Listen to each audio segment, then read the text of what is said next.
Over 30 million Americans are currently affected by this disease. 60% of all cases are caused by diabetes. The other 40% are derived from chemotherapy and alcoholism.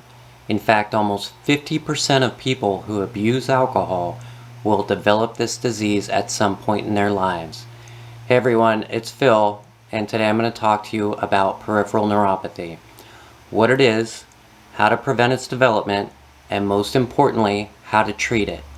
Make sure you watch until the end, since the info and my personal experience I'm about to share may be crucial for you or someone that you love. Peripheral neuropathy is weakness, numbness, and pain from nerve damage. You might feel a pins and needles type sensation in your hands, feet, and even your face. The reason why the feet and the hands are affected is because of the length of the nerves that serve them. As I mentioned initially, a common cause of peripheral neuropathy is diabetes, but it can also result from injuries, infections, and exposure to toxins. However, alcoholic PN is a double-edged sword. It can present due to vitamin deficiencies, the toxic effects of ingesting ethyl alcohol, or both combined. So, how is peripheral neuropathy treated? There are 5 key treatments. The first is transcutaneous electrical nerve stimulation. This is where electrodes are placed on the skin and they deliver a gentle electric current at varying frequencies. This method is usually applied for about 30 minutes a day for about a month to notice results. I use this, and there is a link in the description if you want to check it out or try it out.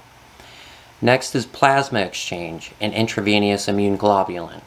Plasma exchange involves removing your blood, removing antibodies and other proteins from the blood, and then returning the blood to your body. With this procedure, you receive high levels of proteins that work as antibodies or immune globulins. Physical therapy. If you have muscle weakness, physical therapy can help improve your movement.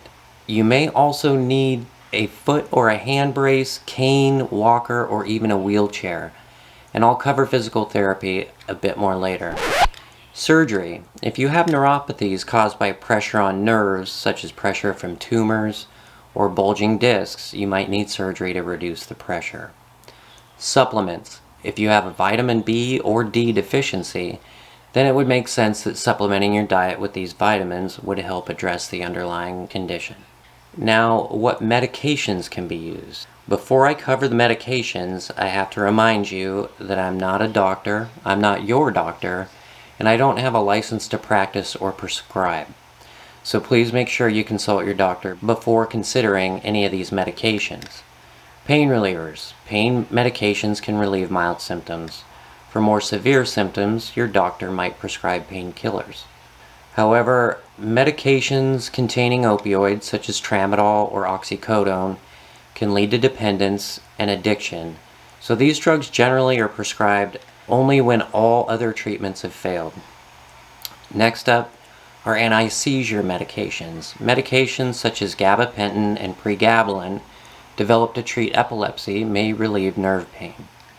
Antidepressants. Certain tricyclic antidepressants such as amitriptyline, doxepin, and nortriptyline have been found to relieve PN pain.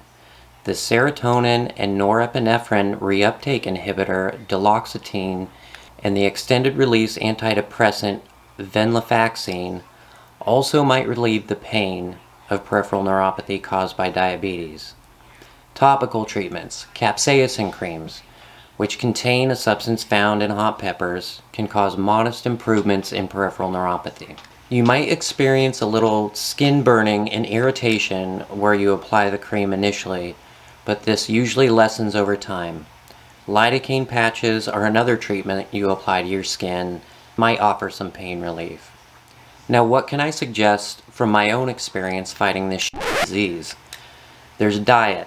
A diet high in healthy fats with B vitamins and dark greens, for example.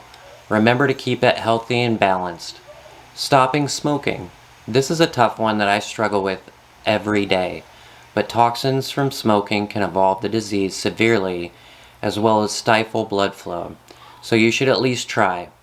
Quitting smoking will help you in so many different ways. avoiding excessive alcohol. This is the most obvious one here, but probably the most effective one too. Now, I also suggest including stretches and exercises in your daily routine. Take it slow, work up to about 30 minutes every day, applying light stretching to the affected extremity. Aerobic, strength, and balance exercises are the best to address PN. There are tons of videos on the internet, but I personally suggest the Foundation for Peripheral Neuropathy. It's linked in the description. It has an excellent list to start with, and links to other things that I use for my PN are in the description also. I get a small commission if you click and buy, which will help keep the channel going. It costs you almost zero effort, so please help spread the word. That's it for today, everyone. Hopefully I gave you a little insight into peripheral neuropathy, the causes, and what you can do to treat or relieve the symptoms.